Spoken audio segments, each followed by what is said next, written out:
We are continuing today a theme that began a couple of weeks ago. And Jesus is teaching his apostles who he is and what his mission is all about. Which for us, now in 2021, this is telling us what Christianity is all about. Jesus once again, as he did last week, says, "The Son of Man is to be handed over to men, and they will kill him. And 3 days after his death, the Son of Man will rise." And then the gospel passage goes on to say, "But they did not understand the saying, and they were afraid to question him." Remember last week we discussed the fact that, according to history, what was happening at the time that Jesus walked the earth, and way back in the Old Testament, the Jewish people of old, of the ancient Holy Land, they had this misconception of what the Messiah was going to be. They were looking for an earthly king, a ruler, someone who was going to work wonders politically, economically, and socially. And so they were looking for an earthly ruler. And this is why on the first Good Friday, Jesus turns to Pontius Pilate and says, "My kingdom is not of this world." But Jesus is trying to change this mentality, even among his own apostles. Because here, even after Jesus explains what's going on and who he is, he asks them, "Well, what were you arguing about on the way?" And they're arguing about who's the greatest of all. So we're going to enter into this kingdom, where the king is going to be this amazing person and going to restore, place the splendor to the Holy Land and to the Jewish political system and economic system and social system. Well, they're all looking for their nice little office and their desk, nice chair, their positions. They want to be really good. So here's where envy comes in. And that's what the first reading and the second reading are talking about, the problem of envy. So what does this all have to do with us today? Here we are, beginning a new school year in 2021. What's the practical application here for us? Well, remember last week when we were talking about the cross and our own personal cross or crosses, the things that we suffer with, the things that cause us to suffer. We all have those things. What is practical, I think, for us is that sometimes when we do suffer, right, that we're looking for something different. Perhaps we can have a misconception of who Jesus is and what Christianity is all about. And the one thing that scandalizes disciples of Jesus is when suffering comes knocking on our door, because we think that everything is supposed to be easy. Well, it isn't easy, as we all know. And so Jesus is inviting us then to carry our cross and to come follow him.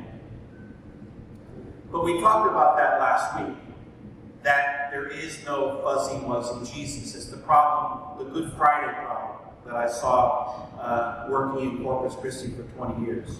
Church attendance is pretty good on Good Friday, but not what it should be, where you see in other countries thousands and thousands and thousands of people in church on Good Friday for the Passion Play, or for the Stations of the Cross, or the outdoor Stations of the Cross, or the Good Friday liturgy where people by the hundreds and hundreds come and kiss the cross of Jesus. And instead, you see Christian people, Catholic Christians, Protestant Christians, in malls taking pictures with the Easter Bunny on Good Friday.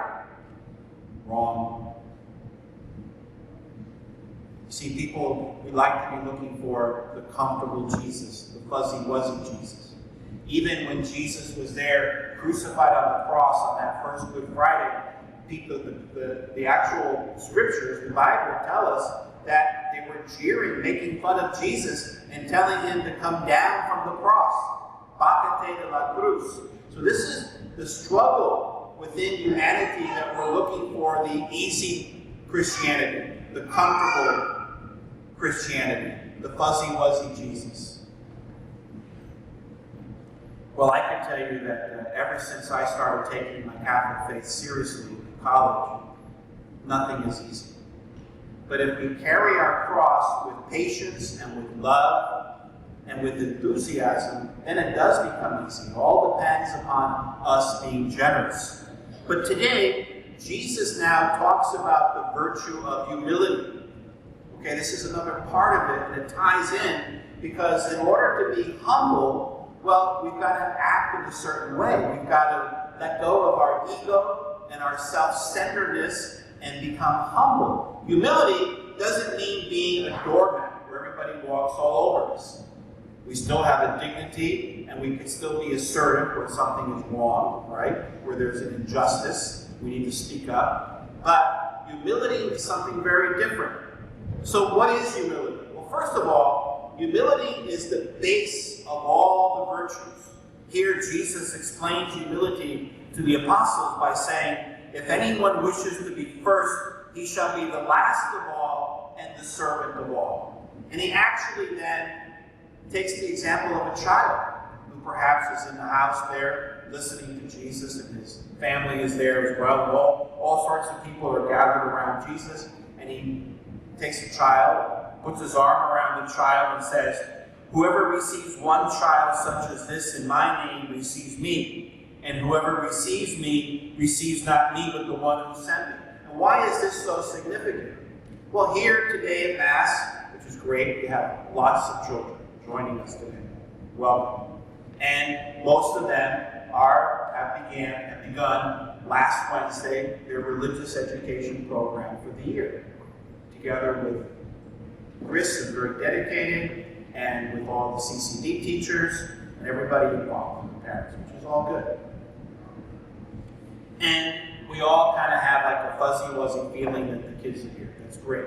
But in the ancient world of the Roman Empire, or in the Holy Land with the Jews of old, the child was, okay, it's a child, but okay, big deal. You know, once the child becomes big, then we're going to feel good. So Jesus is taking the child because the child in that society back then, many, many years ago, kind of represented, well, you know, whatever, the bottom rung. Okay, it's a child. We love children and all that, but there was no big deal about it. So what Jesus is doing by pointing to the child is don't be looking, you know, for the awards and to have your name on buildings, and don't be looking for honors and privileges. Rather, be simple like a child.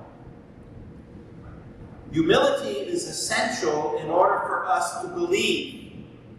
And why is that? Because humility, the virtue of humility, la humildad, allows us then to focus our attention on somebody bigger than us, meaning God. Humility allows us to love our neighbor. And why is that? Whether it's our family members or our friends, our actual neighbor next door, or anybody that we meet in the town or at work or at school, precisely because humility allows us to forget ourselves and give ourselves to others. Humility also allows us to have respect for ourselves and to be who we are. Because we know who we are, we know our gifts, our talents, and then we also know our weaknesses as well, and our inclinations that we need to work on and be careful of. So what is humility?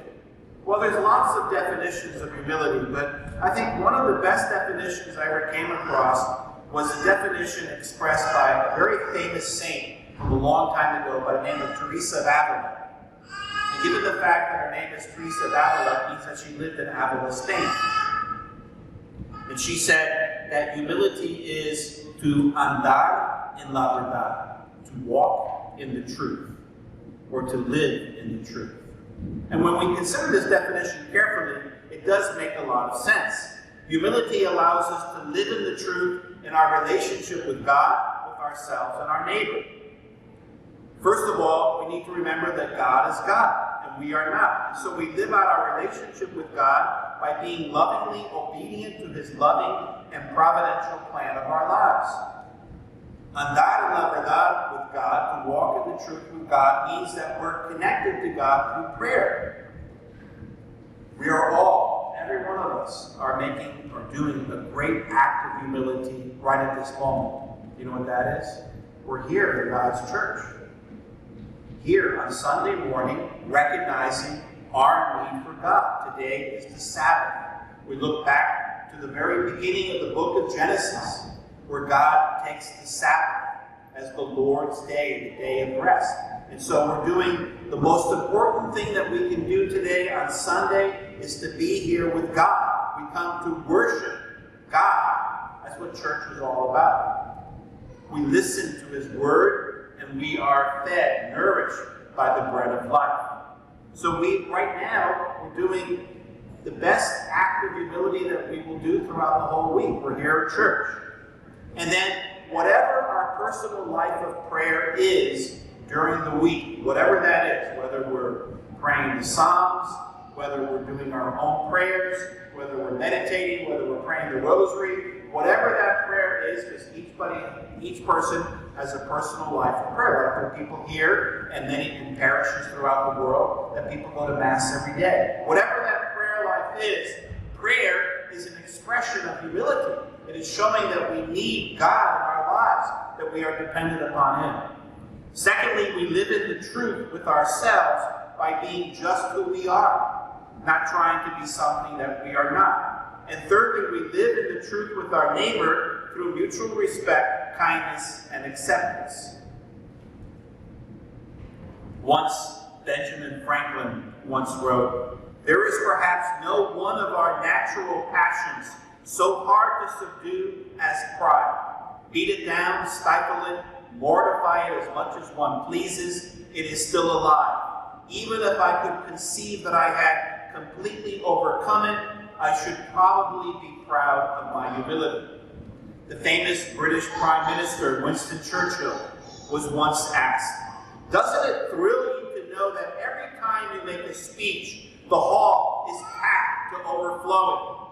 "It is quite flattering," replied Sir Winston, "but whenever I feel that way, I always remember that instead of making a political speech I was being hanged, the crowd would be twice as big." Humility, then, is a gift. It's a gift from God. It comes to us from God's grace. And we need to ask for humility. And if we ask for it, it will come. And so when the opportunities arise for us to be humble, then we need to put that into action. For those of you who are young and are here at whatever age and you're living at home, an act of humility is really very simple. It's to practice the fourth commandment, to honor your mother and your father by being obedient to them. That's an act of humility. You live at home. They love you. They're taking care of you. And so the best thing that you can do is show your love by being obedient. Time for supper, time to do homework, time to go to bed, a certain time to be in the house. There's a certain structure there that's being asked of you. That's the fourth commandment. What's interesting about the fourth commandment, to honor your mother and your father, it is the only one of the 10 commandments that carries with it a blessing. By loving your mother and father, even forgiving their weaknesses and their faults, and we all have shortcomings, then God blesses us. There's a blessing that comes by being obedient to our mother and our father. Abraham Lincoln once got caught in a situation where he wanted to please a politician. So he issued a command to transfer certain regiments during the Civil War. When the Secretary of War, Edwin Stanton, received the order, he refused to carry it out. He said that the president was a fool. Lincoln was told what Stanton had said, and he replied, "If Stanton said I'm a fool, then I must be, for he is nearly always right. I'll see for myself." As the two men talked, the president quickly realized that his decision was a serious mistake, and without hesitation, he withdrew it. One tool, an interesting tool that can help us to grow in humility is when you go home today, go into Google or whatever you use for a search engine and look up the Litany of Humility. I'll have to post it on our Facebook page today. Litany of Humility is a great resource. And you pray that Litany of Humility and take the different aspects of the Litany of Humility and put it into practice. It's not an easy thing to do, but humility is the most basic virtue of the Christian life. And we all know people that are humble. They're very easy to live with, very easy to be with, very easy to work with. You know, for the adults that are here, we all know sometimes in the workplace how bosses can be difficult. You know, and that's where whatever kind of leadership you are exercising, just about everybody here is going to be exercising some form of authority. As parents, grandparents, you're in charge of something. You're a boss, an owner of a company. You're in charge of something at school, of an organization. We're all called to be servant leaders. If anyone wishes to be first, he shall be the last of all and the servant of all. One practical lesson that I learned about that, very simple, but it was a lasting lesson that I learned in college that had nothing to do with books either. I was part of the founding class of a small Catholic college up in New Hampshire. It was a great experience. Happiest 4 years of my life, and a very exciting endeavor being involved in founding a new school. And so our class, since we were the first class there, had a lot of responsibilities. And one of the responsibilities was that we were involved in cleaning the campus and organizing the other classes to, clean up this or clean up that. And one time when I was in charge of the detail, I was talking to one of my classmates, well, we'll just have the freshmen take care of it, like the bathrooms or whatever. And so my friend said, be careful that you never ask anybody to do something that you yourself are not willing to do. It doesn't mean that when you're running something like a school or a company or your class or a particular committee or whatever, it doesn't mean that you have to actually clean the bathroom, because you may not be able to clean the bathroom. But it means that you're willing to clean the bathroom. You're willing to wash the dishes after an activity. You're willing to get dirty and get into the things rather than tossing that off to somebody else. It's called servant leadership. There's been lots of studies that have been done about corporations on a worldwide basis with the CEOs that they hire. And sometimes the CEOs that they're hiring are very problematic, and they don't have any kind of people skills because the corporations are looking for efficiency rather than working with people in a better way. So they found out that a large number of modern-day CEOs are actually psychopaths, people that are very difficult to deal with. And so this study suggested that the boards of these corporations also look for candidates that are going to treat people correctly. It's not just making money. It's not just getting things done. It's not just about control. It's also treating people properly. And that's why we see this excellent principle in today's gospel passage. If anyone wishes to be first, he shall be the last of all and the servant of all. Humility is the remedy for pride. In the summer of 1986, two ships collided in the Black Sea off the coast of Russia. Hundreds of passengers died as they were hurled into the icy waters below. News of the disaster was further darkened when an investigation revealed the cause of the accident. It wasn't a technology problem like radar malfunction or even thick fog. The cause was human stubbornness. Each captain was aware of the other ship's presence nearby.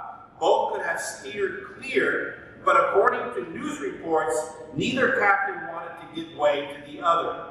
Each was too proud to yield first. By the time they came to their senses, it was too late. In the Hispanic culture, we call that what? Being cabezon, right? So let us remember that humility is the most basic Christian virtue.